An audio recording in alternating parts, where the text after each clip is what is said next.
Trump is giving you money back, and potentially a lot of it, through the big, beautiful tax bill that he just signed on July 4th. The only question is, do you qualify? And what are you going to be doing to maximize the money that you're saving? Let's talk about it. Now, there's a lot of moving parts and pieces to this bill, and as you do your research, you will find there's a lot of very biased opinions as to which parts are good or bad. I highly recommend that you read the entire bill yourself to come to your own conclusions. In this video, I'm going to highlight 5 of the tax saving strategies that were created because of this bill. The first one is no tax on tips. And I feel like we've been waiting for this for a really, really long time. So I know it's going to be very beneficial to people that work in traditionally tipped industries. But this is right now only in effect from 2025 to 2028. So there is a chance that it could expire at some point if it does not get extended. But again, it applies to those that work in traditionally tipped industries, such as the hospitality industry, which is your servers and your bartenders. It could apply to taxi drivers and also those in the beauty industry like stylists. Now, they are capped at $25,000 per year to claim, and this does apply to cash and credit card transactions, and there is a phase-out point. So once you make over $150,000 a year as a single individual or $300,000 a year as a married couple, you no longer qualify for this. However, I do think this is an amazing opportunity for those that work in this field to really get a big tax break. So get excited, this one's coming your way. The next one is no tax on overtime income. What this means is that your overtime income that you earn can actually be deducted from your total income. So for example, if you make $100,000 and let's say that you make $10,000 in additional overtime income, you can actually deduct that $10,000 from your $100,000, leaving you only owing taxes on $90,000 of income earned. Now, keep in mind, this only applies to any overtime income earned. It does not apply to any traditional normal hourly rates. And there are phase-out limits to this as well. So same as before, if you're a single filer and you make over $150,000 a year in earned income, or you are a married couple making over $300,000 a year, unfortunately, you don't qualify. And there are also limits to the deductions. So if you're single, you can deduct up to a maximum of $12,500 per year in overtime income. And if you're married, you can deduct a maximum of $25,000 a year in earned overtime income.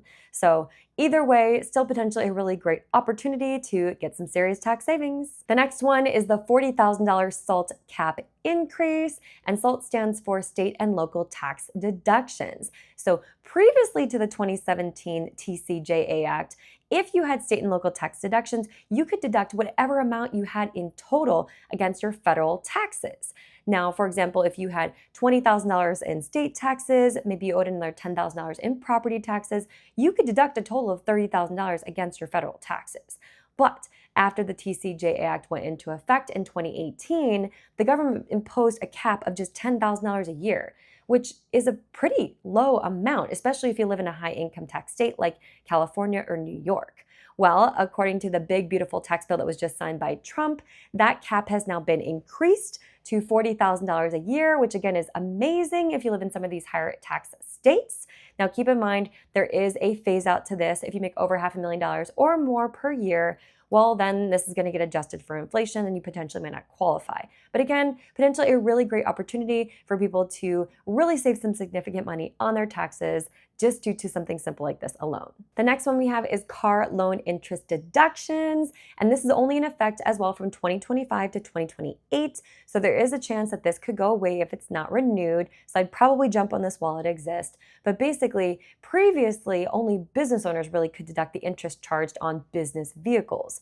But Trump has just signed into effect that anybody, personal loans included, could deduct up to $10,000 a year on car loan interest. Now, the caveat to this is the car needs to be new and it needs to be manufactured and assembled here in the United States. And there is a phase out to this as well. If you're a single filer and you make over $100,000 a year, or a married couple making over $200,000 a year, well, you're going to slowly get phased out of this deduction.